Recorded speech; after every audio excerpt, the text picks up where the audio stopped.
Kerrynne, when it comes to the Indigenous voice, are you locked in as a no supporter? Is the coalition locked in when it comes to the no side, opposing the Indigenous voice, or could the coalition change its mind with some different wording coming out of the the Parliamentary Select Committee process? For instance, if executive government was taken out of the remit, could the coalition come on board and support the voice?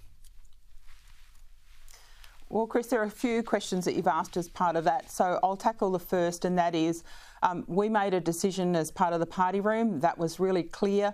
The party supports constitutional recognition, that is Aboriginal and Torres Strait Islander people enshrined in the Constitution, and a legislated local and regional voice. We've been very, very clear about that, and we've also declared support for the referendum process.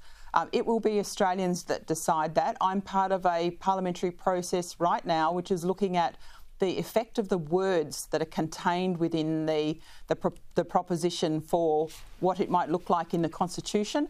And that's a very important part of the process, and we're hearing from witnesses with a range of perspectives, and I think it's important to actually understand what those perspectives are, present them, comment on them, interrogate them, and then present that with the detail to the Australian public, because we don't have a lot of detail that's been asked for to date. But as you say, you're on that committee along with a couple of other Liberals.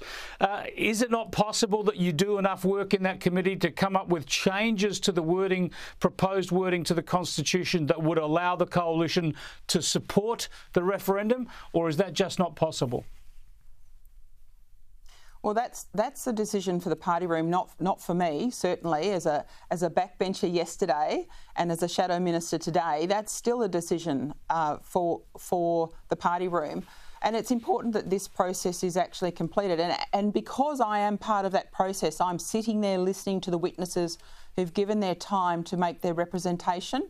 I want to hear all of that before we look at what the final report will look like, and then it is appropriate that we consider what that position is. Whether that changes or not, that's, again, a decision for the party room. Senator Kerrynne Liddle, once again, congratulations and thanks for joining us. Thank you. Thank you.